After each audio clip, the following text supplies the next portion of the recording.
वेदों और उपनिषदों में इस शरीर को ब्रह्मपुरी कहा गया है। इस पुरी में बसने के कारण ही ब्रह्म की संज्ञा पुरुष कही गई है।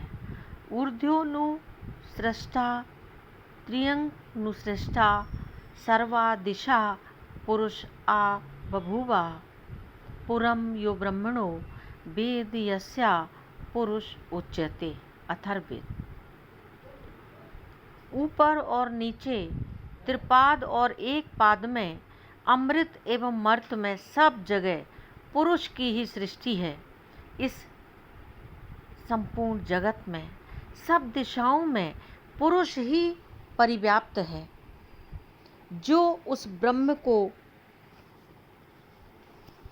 पुरी को जानता है, जिसके कारण ब्रह्म की संज्ञा पुरुष होती है, वह अमृत तत्व को पाता है। पुरी में बसने के कारण पुरुष कहा जाता है।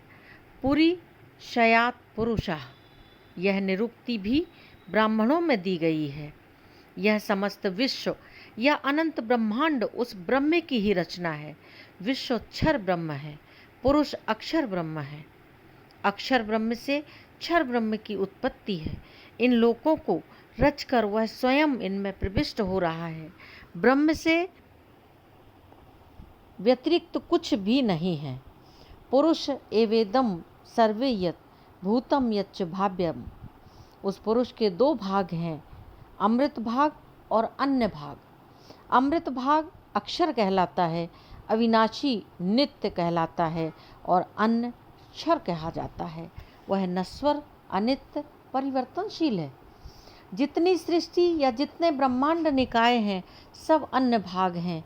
उनके लिए कहा गया है, एतावान्यस्य महिमान अतो ज्यायांश पुरुषा पादोवश्य विश्वाभूतानि त्रिपादस्या मृतम दिवि। कोट अनुकोट ब्रह्मांड उस ब्रह्म की महिमा है। सब विश्व उसके एक पाद में है। स्वयं पुरुष या ब्रह्म समस्त ब्रह्मांडों से बड़ा है। उसका त्रिपाद भाग अमृत है, वही द्युलोक में या ऊपर है। इस प्रकार ब्रह्म या पुरुष के क्षर और अक्षर दो सापेक्ष भाग हैं, जिनकी विविध कल्पनाएं की गई हैं, जैसे अमृत और मर्त। अमृत को अक्षर, ऊर्ध्व, त्रिपाद, अन्नाद, अमृत, अनंत पुरुष कहा गया है, और मर्त को क्षर, अदाह, एक पाद, अन्न, मर्त भाग, महिमा भाग, विश्वभूत। इस प्रकार क्षर और अक्षर, मर्त और अमृत दोनों अविनाभूत हैं, एक दूसरे से मिले हुए हैं। इस क्षर भाग को ही पुर कहा जाता है। पुरी में बसने वाला अक्षर ही पुरुष है। यह पुरी चारों ओर अमृत से ढकी हुई है। इसका आधार अमृत है।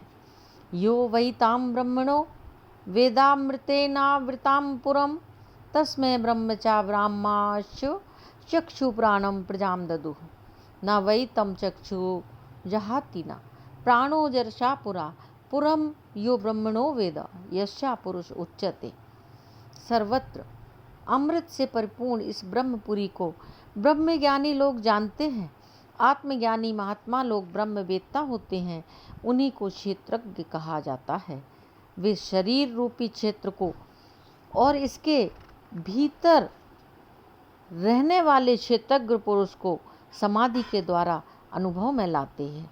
यमक्षरम क्षेत्र विदुस्त आत्मानमात्मा अवलोकयन्तम। उनके प्राण और इंद्रियां आयु पर्यंत अक्षीण होने तेज वाले रहते हैं। उनमें मृत्यु का संपर्क नहीं हो पाता। महर्षि पिप्पलाद ने गार्ग को बताया था कि इस नगरी में प्राण रूपी अग्नियां निरंतर प्रज्वलित रहती हैं।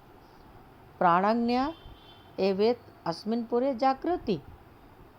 वे प्राण की अग्नियां कौन सी हैं? वे प्राण की अग्नियां कौन सी हैं? बाहर जो कर्मकांड के अनुसार वैद यज्ञ किया जाता है, उसी के अनुरूप अध्यात्म यज्ञ इस देह में भी चल रहा है। जैसा कहा गया है, पुरुषो वाव यज्ञ बाह्य अग्नित्रय का शरीर के भीतर परिचय देखिए। भगवान पिप्पलाद कहते हैं गार्हपत्य, दक्षिणाग्नि और आहवनीय। गार्हपत्य यानी अपान और उदर स्थानीय है। दक्षिणाग्नि व्यान अर्थात हृदय स्थानीय है और आहवनीय प्राण मुख स्थानीय है।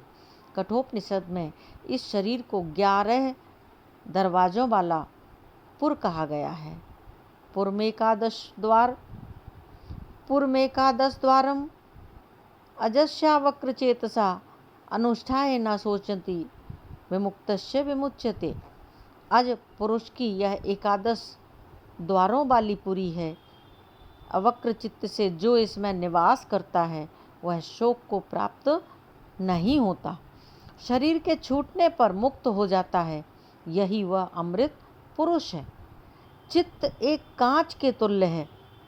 वक्र कांच में सूर्य का प्रतिबिंब ठीक नहीं पड़ता। ऋजु या सीधे दर्पण में सूर्य रश्मियाँ यथार्थ प्रतिबिंब डालती हैं। इसी प्रकार अवक्र चेता पुरुष में ब्रह्म का तेज भी सीधा ही गृहीत होता है।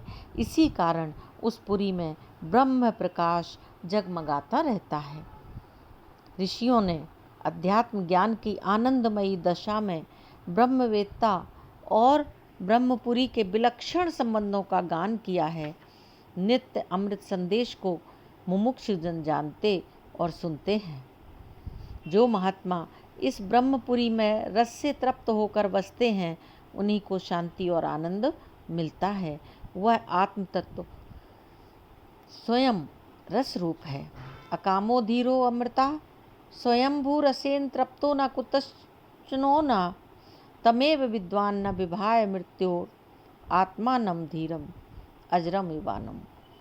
उस रस स्वरूप ईश्वर का साक्षात्कार सबसे उत्कृष्ट मधु है। उपनिषदों में इस ज्ञान को मधु विद्या कहा जाता है। मधु या सोम का आस्वादन कर लेने पर मनुष्य अकाम हो जाता है और मृत्यु के भय से भी पार हो जाता है।